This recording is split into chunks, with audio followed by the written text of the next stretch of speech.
Pessoal, base. Base de um espaço vetorial. Discutimos bastante nesses últimos 2 vídeos. LI, LD. Vetores LI, vetores LD. Então, caracterizamos, né? Vamos lembrar dos teoremas aqui para manter algo em mente, algo importante aqui em mente. Como é que eram os teoremas para LD e para LI? Do conjunto de vetores LD, C e somente C, pelo menos um dos vetores é a combinação linear dos demais. Conjunto de vetores é LI, C e somente C, nenhum dos vetores é a combinação linear dos demais. Isso é sempre bom manter em mente. Agora, como é que isso aí vai se relacionar com o conceito de base? Então, olha só, estamos interessados em encontrar dentro de um espaço vetorial V um conjunto finito de vetores, tais que qualquer outro vetor de V seja uma combinação linear deles. Ou seja, olha bem essa frase, qualquer outro vetor de V é uma combinação linear daqueles vetores que você pegou. Então, qual que é o que a gente conclui disso aí? Ele quer achar um conjuntinho finito de vetores, uma meia, entre aspas, meia dúzia de vetores, que pode ser até menos que meia dúzia, que vai gerar todo mundo por combinação linear. Qualquer outro vetor que eu pegar vai ser combinação linear dessa meia dúzia escolhida aqui por mim, certo? Então, essa é uma primeira intenção do cara, achar um conjunto finito de vetores, um conjuntinho pequeno de vetores, V1, V2, V3, alguma coisa assim, que gera todo mundo por combinação linear, gera os infinitos vetores do espaço vetorial que você tiver por combinações lineares.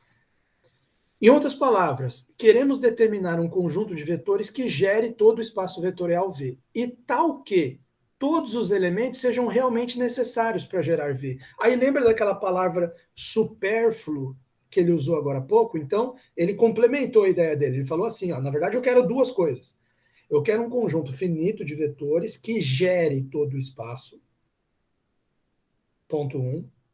Qualquer vetor que eu pegar do espaço é combinação linear desses finitos vetores que eu escolhi, mas, além disso, nenhum dos finitos vetores que eu escolhi é supérfluo. Todos eles são essenciais ali. Se eu remover um deles, já não consigo mais gerar todo mundo. Se eu remover um deles, eu já não gero mais todo mundo do espaço. Tem que voltar ele. Aí eu volto a gerar todo mundo. Tirei outro, já não consigo gerar todo mundo. Então, digamos assim, todo mundo ali é essencial naquele conjuntinho que eu vou montar. É um conjuntinho onde todo mundo é essencial, ninguém é supérfluo, e eles todos, aqueles que eu peguei que são todos essenciais, nenhum é supérfluo, geram todo o espaço vetorial por combinações lineares. Isso aí é uma base do espaço, tá? Se pudermos encontrar tais vetores, teremos encontrado os alicerces do nosso espaço, com esses vetores fazendo o mesmo papel que o IJK na geometria analítica do espaço e na física também do espaço. Na física usa direto. Esse IJK que ele está se referindo, ele é esse, digamos aqui, ó, vamos aproveitar essa figura aqui. Ó. O IJK que ele está se referindo é justamente... eu quero fazer ele aqui no 3D para vocês verem, só que está travado. Tá? Esse aqui é mais uma sorte que eu tive aqui, travou.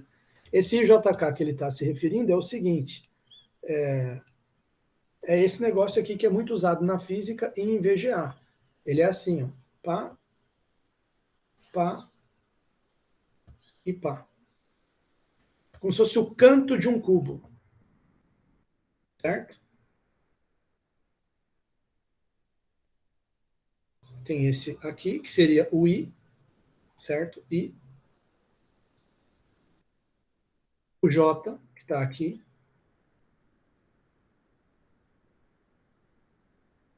Já ficou ruim aqui também. Bom, enfim. Tem que enxergar que eles têm o mesmo comprimento, né? Esse aqui é o I, esse aqui é o J e esse aqui é o K. Tá? Só que porque esses aqui eles são muito especiais na física e na geometria analítica, porque além deles serem LI e gerarem o espaço inteiro, eles têm o mesmo comprimento, que é igual a 1, mesma norma, e eles são todos 90 graus, todos ortogonais entre si. Então, 90 graus, 90 graus, 90 graus. Não precisa ser sempre assim, para ter o que ele... Essas duas coisas que ele está querendo, gerar o espaço todo e ninguém ser supérfluo, não precisa ser tão bonitinho assim, tá? Então, esse aqui é como se fosse um canto de um cubo. Você tem aqui um cubinho, né?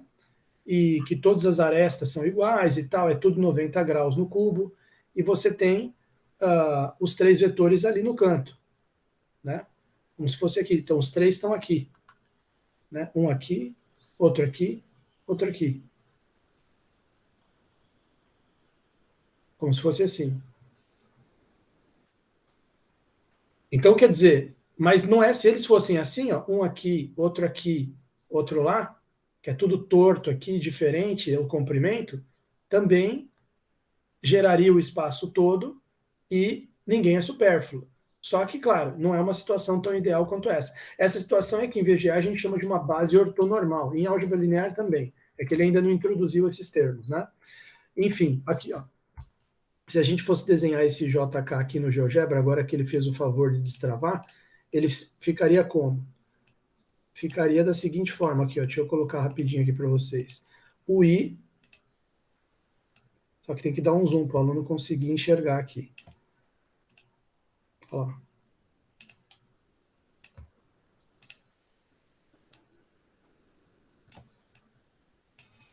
Deixa eu dar mais um zoom. Agora aqui acho que já ficou bom. I, tá aqui o I, o J, tá aqui o J, e o K, tá aqui o K, IJK. Tá lá.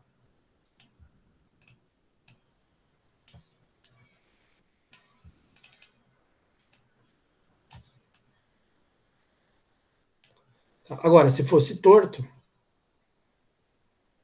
se você mudasse aqui, continua gerando o espaço todo. Mas não é mais bonitinho que nem ter todo mundo na arma 1. Esse aqui seria um caso ideal, né, de base. Bom, mas voltando aqui para o texto. Né, estamos interessados em encontrar dentro do espaço vetorial V um conjunto finito de vetores, tais que qualquer outro vetor de V seja uma combinação linear deles, gera todo mundo. Em outras palavras, queremos determinar um conjunto de vetores que gere V e também que todos os elementos sejam realmente necessários para gerar V, ninguém é supérfluo. Se pudermos encontrar tais vetores, teremos encontrado os alicerces do nosso espaço, equivalente ao IJK, que acabei de mostrar aqui, da geometria analítica do espaço e da física também, que usa direto isso aqui. Denominaremos um conjunto de vetores desse tipo uma base. Então, definição: um conjunto finito de vetores de um espaço vetorial V é uma base se ele for LI e se ele gera V. O que significa dizer que é LI? Ninguém é supérfluo. Lembra daquele exemplinho lá que o cara colocava um V3 que estava no plano e não fazia diferença nenhuma? O espaço gerado por V1 e V2 era igual ao V1, V2 e V3. Aquele V3 é supérfluo. Você pode arrancar ele fora, que continua gerando o mesmo espaço. Então, e o V3, junto com V1 e V2, tudo no mesmo plano, é LD, não é LI. Então, a existência de vetores supérfluos está ligado ao conjunto CLD. A não existência de vetores supérfluos, todo mundo é essencial, está ligado ao fato de ser LI. Então, por isso que ele coloca LI. Todo mundo é essencial. Qualquer cara que você tirar aqui de um vetor, de um conjunto de vetores LI, vai fazer uma diferença enorme. Então, para ser base, que é uma coisa que ele está tentando fazer algo perfeito, é o que gera o espaço todo com um mínimo de vetores, todos eles essenciais. Então, para eles serem essenciais, eles têm que ser LI. E para eles gerarem o espaço todo, o V tem que ser o subespaço gerado por eles. Então, cumpriu esses dois quesitos aqui, cumpriu esses dois itens, você tem uma base. E aí ele vai dar vários exemplos. Antes da gente discutir os exemplos, vamos colocar aqui a definição na lousa. Né? Então, definição aqui. Definição de base, importantíssima. A gente vai começar a próxima aula na quarta-feira da semana que vem, a partir disso aqui. Definição de base. E aí vamos ver teoremas também, né? Que aqui a gente já estou falando da definição, os primeiros exemplos, mas na aula que vem nós vamos entrar nos teoremas também. Então, base. Nunca esquecer essa definição aqui. Ela é um conjunto finito de vetores do espaço vetorial que cumpre essas duas condições. É um conjunto, a gente costuma chamar de B, de base, né? V1 até Vn, finito. Né? Claro que você pode ter, ele até vai comentar, que você pode ter certos espaços vetoriais que o conjunto que é a base, esse conjunto Li que gera todo mundo, é um conjunto infinito. Por exemplo, o espaço de todos os polinômios. Você juntar todos os polinômios, qualquer polinômio que você quiser, não é até grau n, que tem também grau n mais 1, n mais 2, todos os polinômios. Num mesmo espaço vetorial, a base vai ser infinita. Tá? O conjunto Li que gera todo mundo é infinito. Porém, é mais na área de análise funcional que se estudam os espaços vetoriais de dimensão infinita. Na álgebra linear, principalmente a álgebra linear introdutória, como é essa, ainda um curso de introdução, a gente se restringe aos espaços vetoriais de dimensão finita. Então, são espaços vetoriais cujas bases têm todas um número finito de vetores. Mas não é que não existam os espaços de dimensão infinita. Eles existem. Acabei de dar um exemplo de um. Espaço dos polinômios, de qualquer grau.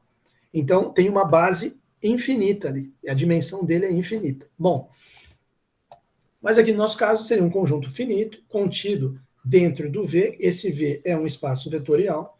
E esse conjunto B cumpre duas coisas. Né? Item 1. Ele é Li. Então, o V1 até Vn é Li. 2. Ele tem que gerar todo o V. Então, o V tem que ser igual ao subespaço gerado por V1 até Vn. Fechou, ponto final. Então, não esquecer a definição de base. Principais e primeiros exemplos de base. Então, daqui para frente, falou em base, você sabe que é um conjunto de vetores pequeno, muito menor que o espaço vetorial, Li, e que gera o espaço todo. Gera como? Por combinações lineares dos seus próprios elementos, do conjunto. Então, veja só, primeiro exemplo dele, R2 pegar o E1 igual a 1, 0, o E2 igual a 0, 1. É uma base, conhecida como base canônica. Canônica significa algo como natural, né? Algo que é canônico pode ser traduzido assim como algo natural. Essa palavra tem um sentido de uma conotação, um sentido de natural. Algo que é canônico, algo que é natural. O que é o natural? Aqui num contexto abstrato de matemática, você pensa em natural, você pensa em natureza, talvez, em biologia, alguma coisa assim, uma coisa concreta, viva, que não tem nada a ver com exatamente o que é matemática, que é um monte de abstrações mortas, num certo sentido, né? Porque são abstrações, não tem corpo vivo, né? Vive só no pensamento, vamos dizer assim. Então, o que é o canônico? O que é o natural em termos de matemática? Eu coloco assim, é o que vem mais simples e básico. O mais simples e básico é o mais natural em matemática, é o canônico. Então, uma base canônica, ela é uma base mais simples e básica, né? Apesar, eu não vou usar a palavra básico para ficar base básica, vai ficar um negócio meio ridículo, mas é uma base cujo surgimento da ideia dela e utilização dela acontece do modo mais simples e básico. Então, ela é a base canônica. Ela acaba sendo também a base que gera menos problema para usar e facilita mais as contas. Nesse sentido, ela é mais natural também. Né? Então, é isso. Então, a base canônica, ela acaba virando um padrão. Também podemos pensar assim. É uma base padrão para se usar. Tá certo? Também podemos pensar assim. Mas sim, o que é o canônico? É o mais simples, é o mais básico, acaba se tornando um padrão de utilização. Isso que é o canônico. Então, qual que é o padrão mais simples e básico de utilização no R2, para você usar como base? É 1001, que vocês até tinham visto eu fazer aqui no GeoGebra. Né? 10 já está aqui, o 01, o 01 é justamente aqui o 10, né? 10 é esse aqui, o 01 é esse aqui. Essa é a base canônica do R2, a mais simples, mais natural, que é o padrão da gente utilizar. Né? Aqui, 1001. Bom,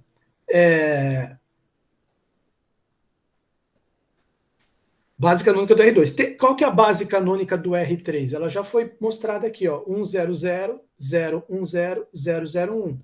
Está aqui, já está desenhado aqui no GeoGebra. Isso aqui seria a base canônica lá do R3. Está lá, certo?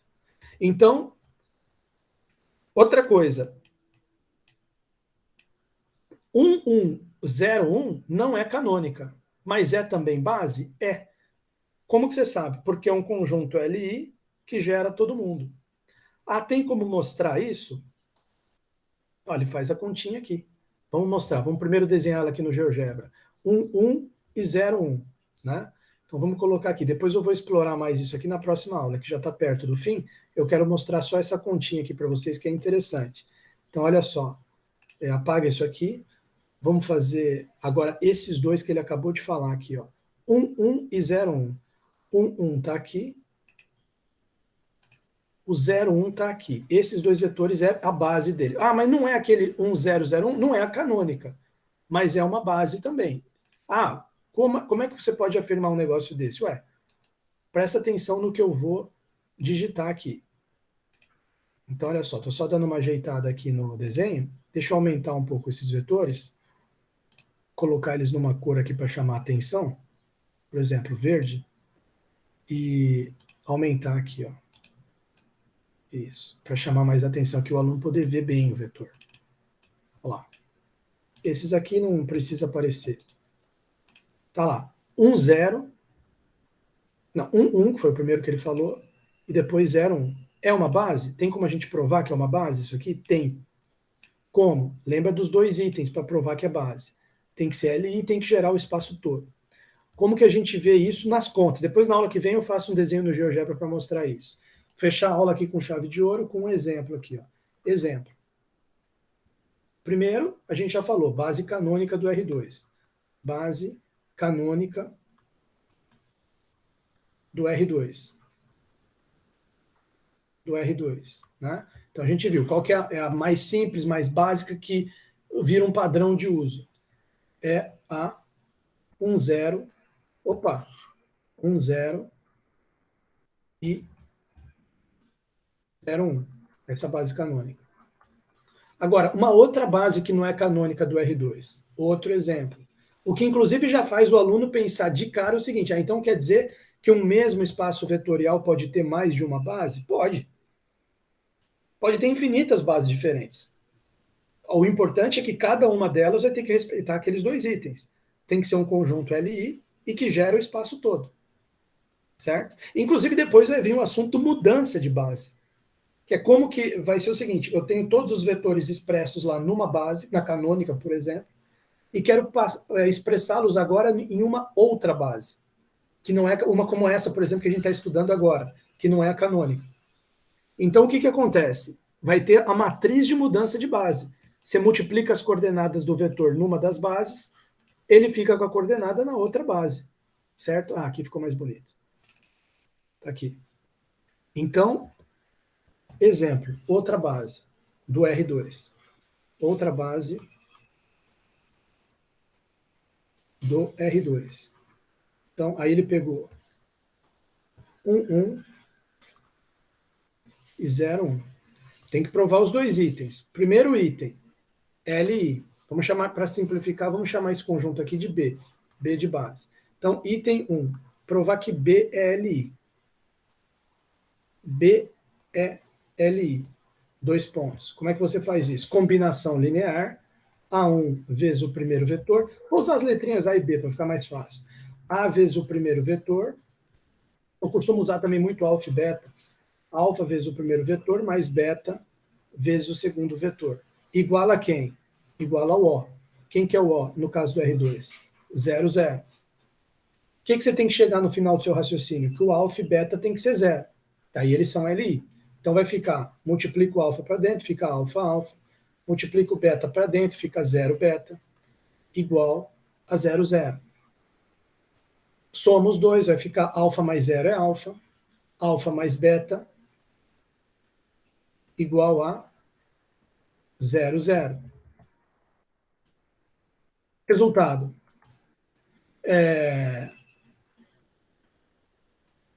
Alfa igual a 0, imediatamente, e alfa mais beta também é igual a 0. Só que como você já viu aqui que o alfa é 0, substituindo 0 aqui, isso implica que beta é igual a 0. Então você chegou que é LI. Combinação linear dos dois vetores igualado a O, implicou, isso implicou nisso, que implicou nisso, que implicou nisso, certo?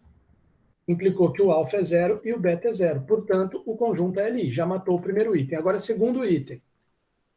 Segundo item é o seguinte, você tem que provar que ele gera, né? B gera o R2. Qualquer vetor que você pegar do R2, isto é, o subespaço gerado por 1, 1 e 0, 1, tem que ser igual ao R2. Ou seja, dado um vetor V qualquer pertencente ao R2, esse vetor V qualquer seria XY. Dado um vetor XY que pertence ao R2, um vetor genérico qualquer, existem Azinho e Bzinho pertencente a reais, que são os coeficientes da combinação linear, tais que o Azinho vezes o primeiro vetor mais Bzinho vezes o segundo vetor é igual ao XY. Então você tem que achar quem são esses Azinho e Bzinho, provar que eles existem. Ó, qualquer vetor que eu pegar do R2, eu vou conseguir fazer uma combinação linear desses dois caras que vai dar esse vetor. Então, esses dois caras estão gerando todo mundo.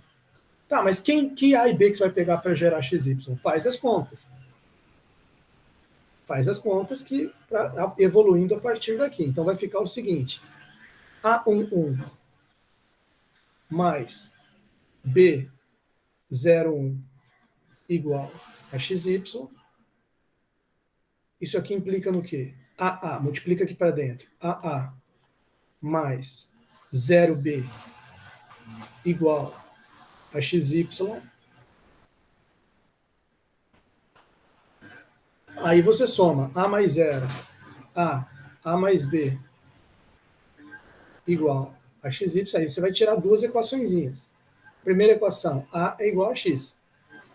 Segunda equação, A mais B igual a Y. Só como A é X, você pode substituir, né? Vai ficar X mais B igual a Y. Resultado, B igual a Y menos X. Então, dado, ponto final, dado um XY, você consegue escrever, portanto, né, para fechar aqui, portanto, dado um XY, vamos colocar aqui, dado um V igual a XY pertencente ao R2, vírgula, podemos escrever A vezes esse mais B vezes esse, que é igual a XY. Mas quem que você descobriu que é o A e B? Você descobriu que o A é igual a X e o B é igual a Y menos X. Então vai ficar X vezes o primeiro, que é 1, mais Y menos X vezes o segundo, Y menos X vezes o segundo, que é o 1, 0. Isso aqui igual... Né? Vamos até começar pelo V. V, que é igual a XY igual a vezes o primeiro, que o A é X, X vezes o primeiro, que é 1, mais Y, mais B, que é Y menos X vezes o segundo, que é 0, 1. Né? Isso, fechou. Então, com isso aqui, você provou o item 2. Quer dizer, portanto, dos itens 1 e 2, a gente conclui que B é uma base. Portanto, conclusão.